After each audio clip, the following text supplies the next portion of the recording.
Hi, podcasters. Welcome back to another episode of the Headliner Discovery Marketing Podcast. If you're new to the podcast, firstly, hi. Second, a little about us and the show to kick things off.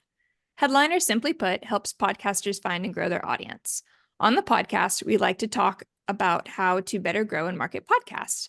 On this episode, we're joined by two very special guests, the hosts of the Better Call Daddy show. Rena and her dad, Wayne, use Headliner to help market and grow their show. Today, we'll be talking to them about their podcast, journey, and of course, learn how they market and grow their awesome show.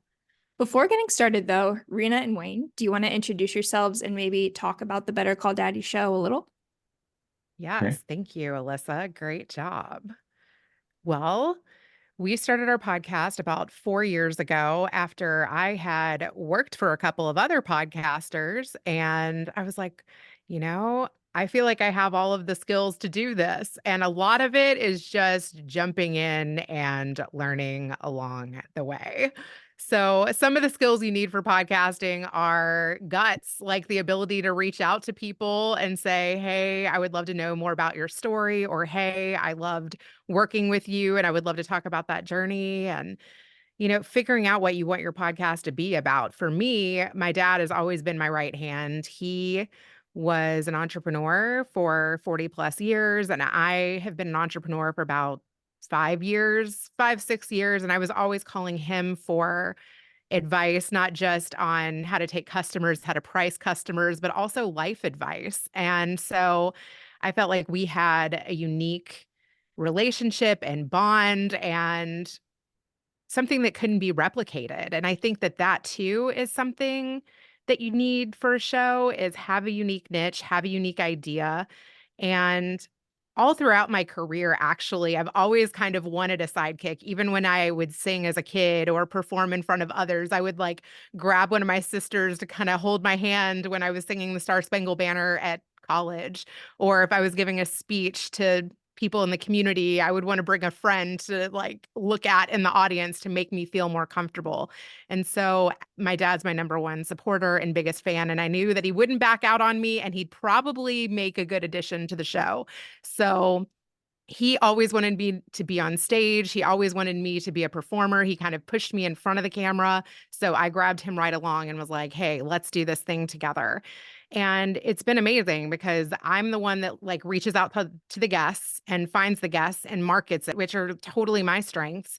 And then my dad is really good at like synthesizing my thoughts and kind of summarizing things and like bringing an intergenerational perspective at the end of every episode.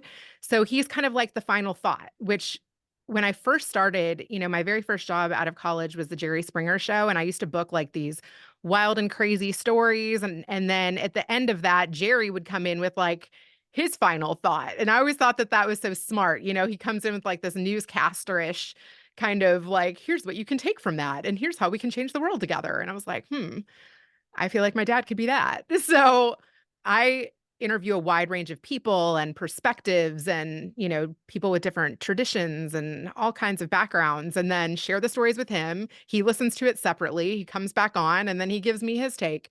And it's turned into this whole thing where people want my dad's approval or, people have a question for my dad. There's people that don't have dads in their lives. There's people that also look up to their fathers. Turns out there's all kinds of daddy stories. And so we've kind of weaved that into the angle of our podcast. What do you think about that, Dad? He's just listening to me go off here. Yeah, sounds pretty good. Uh, when in doubt, better call daddy. That's right.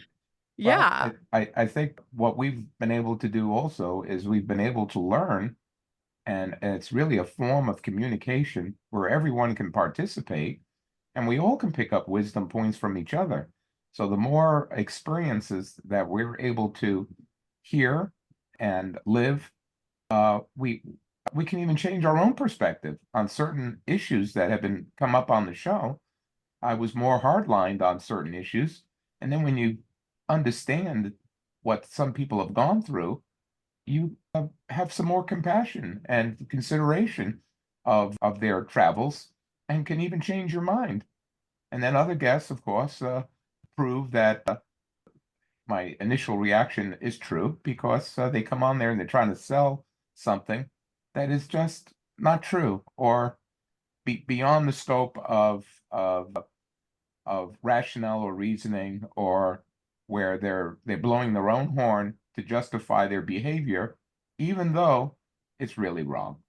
So we try to keep it candid, we try to be respectful, but we also try to keep it in perspective of where we can share our thoughts, or where it's candid and comes from the heart, and not where we have to live within certain rules and regulations and be told, tell our guests what to say, or tell ourselves what we have to say. Mm-hmm. But we can do it in a manner that is, like I said, that's respectful, and try to understand each other, and where we have a true forum where we can share our thoughts and not necessarily make it a dramatic stage show or sideshow. Mm-hmm. That's so awesome. We'll definitely appreciate the candid thoughts, but I love listening to the story. Your guys' relationship is so cool. It definitely reminds me of myself and my dad. So I always love listening to the show. Just, a humble little plug and shout out there. But anyway, so thinking about kind of what you guys have said, it sounds like you guys have learned a lot of new skills from podcasting. So could you kind of elaborate on some of that, and maybe even just kind of how the show has evolved over time as you've either honed in kind of more on your niche, your formatting, or really anything, just anything skill related? Oh Well, man, I lots of think, new skills. yeah, Yeah. but still a common theme to the show is that we try very hard to give credit and review the legacy of where you came from and where you're Mhm. going, and the value of human life through multi generations, and where we're not just, hopefully we're not just living for ourselves, but that we are trying to improve our communication and our level of maturity, where human beings have a chance to grow and not be sometimes the uncivil animals that we tend to be at times. I think that my dad's reactions to the guests have gotten a lot deeper. And like Mhm. I said, sometimes guests come prepared, like they know the format of the show, and they ask my dad a question, and he remembers them now and tries to really respond in a thoughtful way. I think in Mhm. the beginning, we were still figuring out what my dad's part was going to be. Like in the very beginning, I'm like, should he sit on and listen to the story as it's unfolding? But that I feel like wasn't a good idea because he doesn't really have the time for that. It's better for Mhm. him, for me to be able to conduct the interviews and then cut it down to what the segment's going to be. And then for him to listen on Mhm. his own. And then for us to have a conversation most of the time undiscussed unless he needs a pointer. Like sometimes I'll be like, I don't know how to respond to that. And I'll be like, okay, let's sidebar because I've already had the Yeah. conversation. But for the most part, it's really my dad coming up with his own thoughts. It's like reading two separate books and then having a conversation about the book.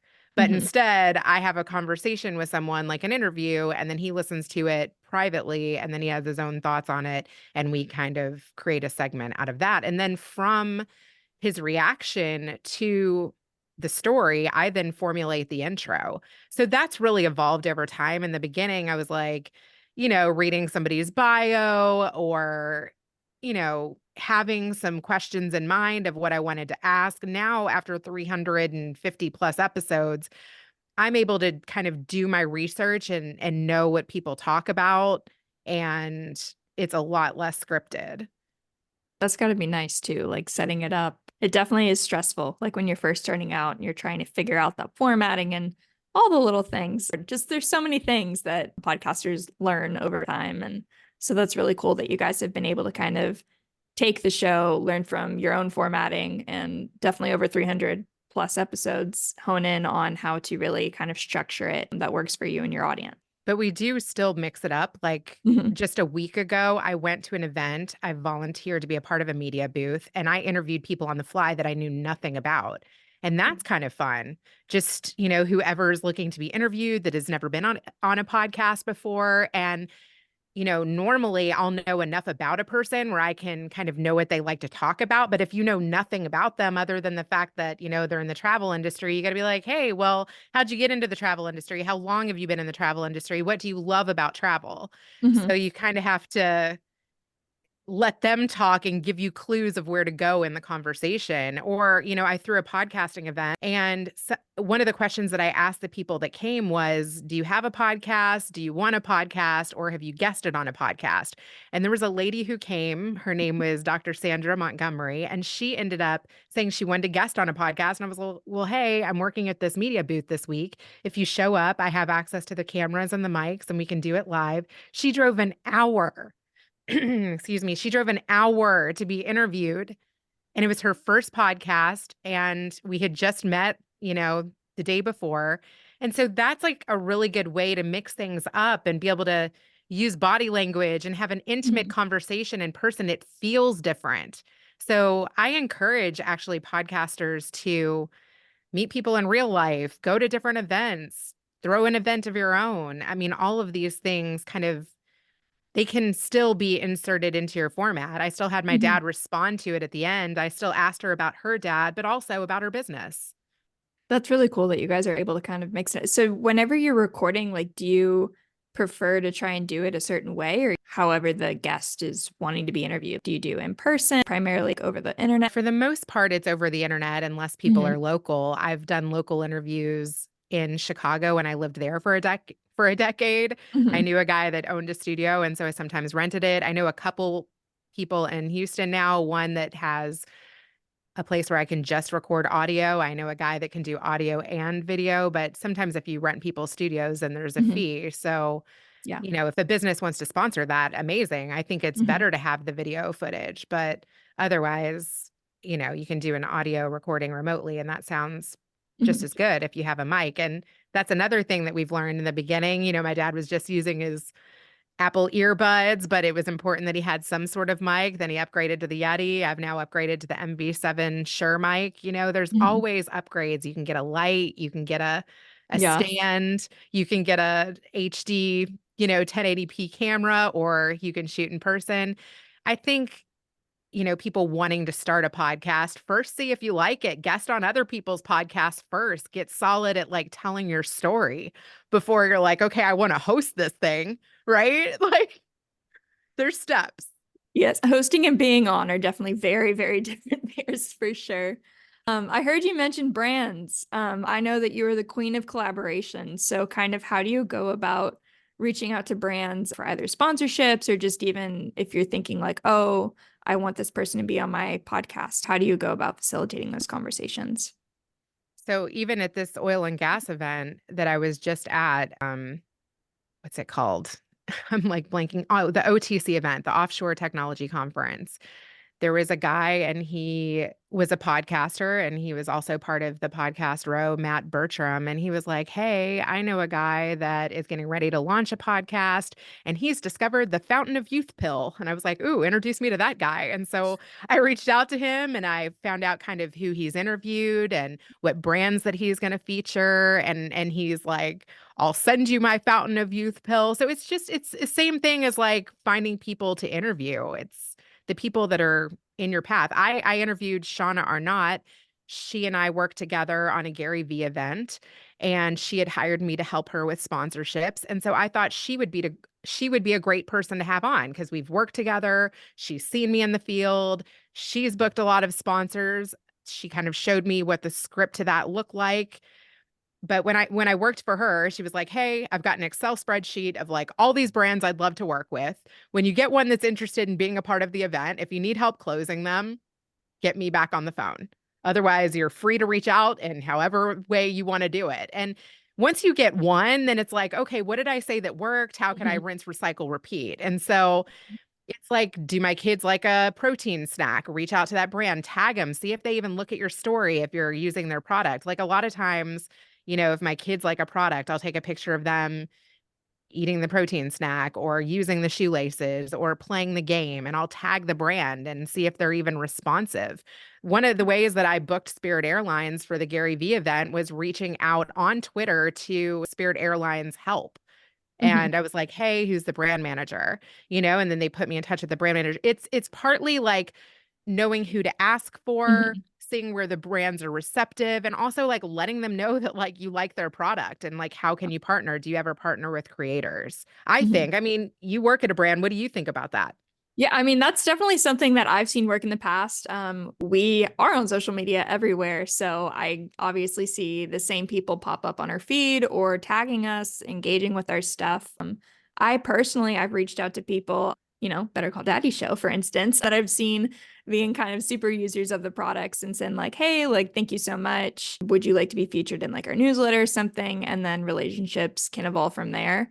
So, that's might be more unique to our brand is like we're actively seeking, but I've definitely gotten DMs on LinkedIn. People have found me personally and have been like, hey, like I love Headliner, would love to talk to you. So we've had some kind of partnership spawn from that too. So yeah, as a brand manager, definitely reach out to people on social media. Not everybody that monitors the Twitter is going to be the person that you need to talk to, but they will probably know the person that you need to talk to. So I would always encourage people to kind of reach out and, like Rena said, try and engage with brands as much as possible on social. Great way to grow.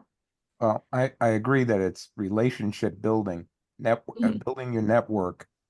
And of course, if you put out a quality show, hopefully more and more people will want to connect with it, and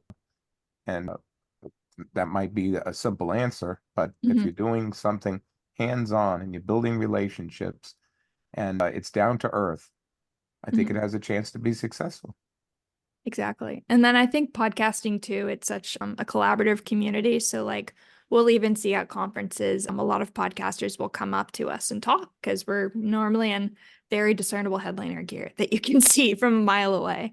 So people will be able to kind of talk to us as humans. So that's, of course, if you have the opportunity to go to a conference or anything, talking to people in person is going to be a great way to kind of get those relationships started and formed. It sounds old school. That's what a lot of these trade shows, or when my dad and I used to go to a few of these lighting shows, it's not Mhm. necessarily just talking business. It's Yeah. getting to know the needs of other people and seeing that and showing that you have capability to answer any of their questions and that you can be there for them in the clutch. And that seems to be uh, accomplished, but you've got to be able to get in the door, and a good way of doing that is being able to express yourself in person. Mhm. And in today's technology, it's so easy to not have that personal touch because you got emails and cell phones and automatic answering of phones and going to voicemails, where you're lucky if somebody even will take your call, and it goes around, press 1, 2, 3, 4, 5, 6, 7, 8, and then you hope that you even get a call back. It's a lot more difficult, I believe, today, even with the better communication, because you're able to block out everybody. If you can't or don't want to get a connection, there's a way to avoid everybody. And in the old days, uh, you could even stop by somebody's place, and if they don't see you, they don't see you. But sometimes you're able to hand out a card or say hello to someone in the office there, even sometimes even without an appointment, other than to say, hey, try to fit me in. I've just traveled from out of town to visit someone, and you're right around the corner. Love to try to do business with you or help you your needs in any way. But podcasting and having an opportunity to voice your opinions is a great opportunity for further freedom, in my Mhm. opinion. Exactly. I wanted to give Headliner a little shout out because in your all's newsletter at the end, you encourage people to reach out. And that is actually, I think, why I initially reached out because I had tried a campaign with you guys. And Mhm. then it says, we want to hear from you. And I feel like in all of your all's communication, you put that in there that we want to hear from you. I Mhm. don't think most brands, honestly, I haven't seen other brands do that as much. And that is inviting. That makes me feel like you guys are approachable. And like you said, you're on all social. Like if I tag you guys, I see that you engage. And so that makes creators want to engage back. Well, thank you for the kind words. We just kind of following up on that. We definitely, so Headliner, we were created purely from feedback. So we are always actively looking for feedback. And then that's kind of something that we like to echo back to podcasters too. It's why we started this podcast specifically is from feedback. So that's even something that kind of podcasters can take into their own marketing strategy and think, okay, I want to improve. How can I improve? Getting feedback is going to be such an easy way to know that you are improving, especially for your listeners and your most loyal kind of followers. So, And along with feedback, one of the things that I rate my success on is honestly like how many people are messaging me in my DMs mhm, on a daily basis. And honestly, like I know who my people are on pretty much every channel. And I mhm. give that love back too. You You do. know, like I know the people that send me memes, I know the people that send me TED Talks, I know the people that recommend books, and I love all of those people. And then if I'm reading a good book that I feel like one of those people might like, or if I see a funny meme, it's like know your people, know what they like, know what they Mhm, send you, and kind of give them some love back. And it's so much fun. And I have a Facebook group too. I feel like this is a really big benefit if you have a podcast to have a place, whether it's Discord, whether it's a Facebook group, whether it's a WhatsApp group, like have a place where you can gather your people and have like a core space where you bounce ideas and get back to your feedback, where you get mhm, feedback. I have a Facebook group with about 800 people in there, and these are my people that like literally show up for me. And so if I am thinking about interviewing a bachelor from a reality show, I will gauge the interest of that and say, "Hey, have you watched The Bachelor?" Or, were you not into getting the rose or whatever, but I will gauge different topics in my Facebook group. Like I just posted something in there recently that went crazy and I was like, how come only 50% of marriages work out? And there were so many responses to that. So obviously that would be an interesting topic to cover because a lot of people in our audience are, mid 40s. They've either been married once before or, they've definitely gone past that 7-year itch or they've started again and they all had opinions on that. So it might be interesting to cover that topic in more than one way even. I mean, it was so crazily engaged. So mhm, that's a good idea is like have a place where you can gauge interest of different subjects and where you can point people who have been on your show to where the other people are that have been on your show or where your community mhm. lies. Awesome. And then you obviously just mentioned Facebook groups, but have you seen kind of any other platforms for your podcast that have worked for helping kind of like more grow or engage your audience as well? Twitter and podcasting go together. I'm part of 2 private chats on Twitter with tons of podcasters, and a lot of it is kind of just sharing each other's stuff, but, like, you Mhm, get to be friends with the people in there from actually checking out their content. I mhm, had a podcaster message me today, and he was like, "Hey, Better Call Daddy, just wanted to let you know you're, like, one of my top 4 that I listen to on Good Pods." And I'm mhm, like, "That's cool." And then when I shared that, another podcaster was like, "Me too," and then you wanna see what else they're listening to. I wanna see who else is in their top 4. I wanna check mhm, out the other podcasts that they like because they like me. Like, mhm, maybe I should be checking out those shows or connecting with those people. You could just so Twitter, definitely. I feel like Threads, I've gotten more action there than I have TikTok. mhm, Threads, has been I've got past 1,000 a lot quicker than mhm, I did on TikTok. I feel like mhm, there's definitely a podcasting community. If you do hashtag podcast threads, my feed is filled with different podcasters, and I'm finding my people there too. Are you using YouTube also? Oh, yes. Thank you for reminding me. So I feel like with YouTube, I definitely could spend more time there, and I've had some big wins, but I've also like had some duds where you're like, damn, this is a lot more effort for not enough payoff. But then if you interview somebody that has a big following on YouTube, then it's mhm. worth it. Yeah. But the searchability is really good there. And then also another thing that I know I need to be doing more, and this is probably a tip for other people, and I've talked to other podcasters who swear by this, is I know I need to be blogging about each episode I do. So kind of repurposing the show notes. Not only are you doing that on every social media platform, but SEO is a big thing when you do blogs and you add the keywords, and then your back episodes are really discovered. And I have a backlog of episodes that I need to do that for. Yeah, I'm always a big fan of doing blogs.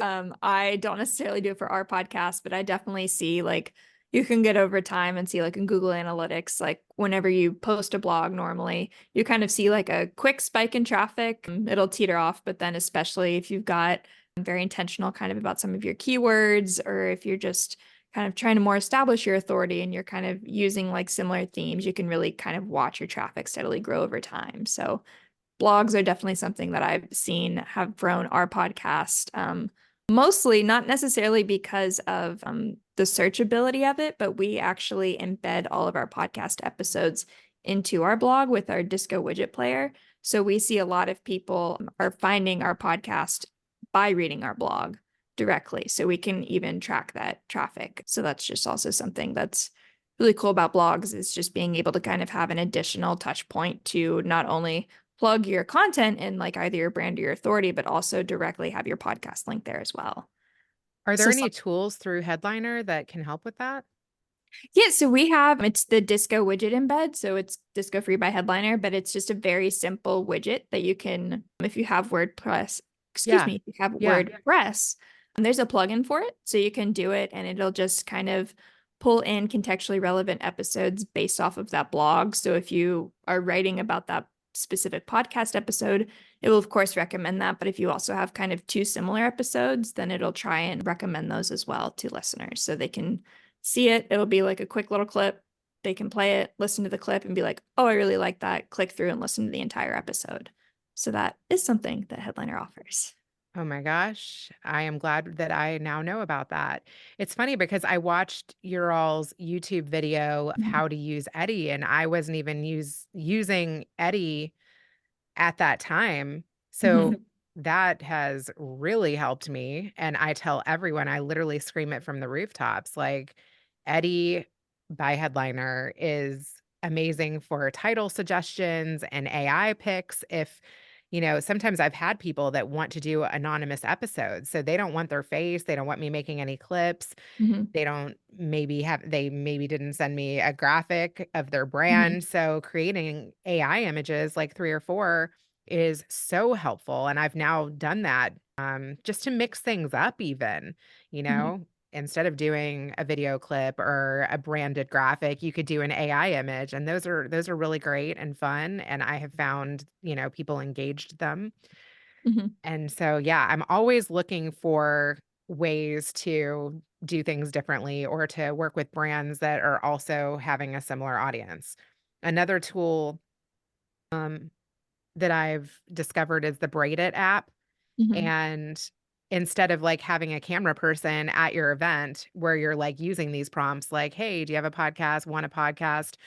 Or when a guest on one, I could have done that on the Braided app and created that prompt, which creates a QR code, and then they can respond like in app, and then it strings all of the responses together. So that's just fun. And you could even like do this on LinkedIn. You could do this on social, like create a QR code with a prompt and people can respond on their phone via video or text. Mhm. So I think that that's fun. There's all kinds of AI tools now. There really are, and there are AI tools coming up every day. So it's definitely an exciting time for creators to kind of have those tools to help them, especially offload the things that they don't necessarily love doing, like blog writing. I wouldn't say that that's my passion, but having tools like Eddie that help you kind of either distill content or whatever, just to kind of speed up those tasks so you can get back to the things that you really like about podcasting are definitely Yes. that's been so awesome for. And we've just seen a lot of podcasters kind of being like, oh, I don't like want AI to take away from the creative side of podcasting, but I like how it helps me do the things that I don't want to do. So that's kind of something that's been really cool to see, especially as like our products and being able to see that, but also just seeing it kind of out in the community and stuff like that is always really awesome. 100%. It has definitely helped with productivity for me so much. But I do have one final question, just kind of before wrapping it up here. We've talked a lot about your marketing and everything, but just kind of thinking about your podcast, what helps define success for Better Call Daddy? What do you think about that, Dad? Well, I think if people can uh, that watch the show can relate to it and can get, like I said, 1 or 2 cents of wisdom out of it, I think we've been successful, is getting your message out in a down-to-earth, honest way. And we're trying to build a legacy of in the format of making it important to tell your story and to tell the story of where you came from, and hopefully to your children and children's children of where you're going, where you're giving them an exciting perspective that it's just about me. It's about all of us. I love that answer. Yeah. I mean, it's funny because I now feel like we have a project where we are gaining new skills and we're getting special time together. And it's not too often that somebody in their 40s gets to do that with their parent. And I hope that we encourage other parents to like interview their kids or the kids interview the parents and, have a project together where you can learn and build a community. I think that that is success to me. I like look forward to my special daddy time. And then also partnering with brands and learning new tools and bringing all of these cool people into my life. It has just presented so many amazing opportunities. Well, that's awesome. And I said it once, I'll say it again. I love listening to you guys' podcast and kind of hearing your relationship and how it's able to kind of connect you guys. And then, obviously tell the world about either other people's stories and just kind of give your 2 cents. It's always so great to listen to the show. But I do think that about does it today. So I would like to thank our amazing guests for being on the show today. Thank you, Rena, Wayne. It was a pleasure. And to the podcasters out there and to the listeners out there, if you'd like to learn more about Headliner, please visit us anywhere at the web at headliner.app. For more on Rena and her dad, listen to the Better Call Daddy show wherever you get your podcast. And as always, thank you so much and happy podcasting.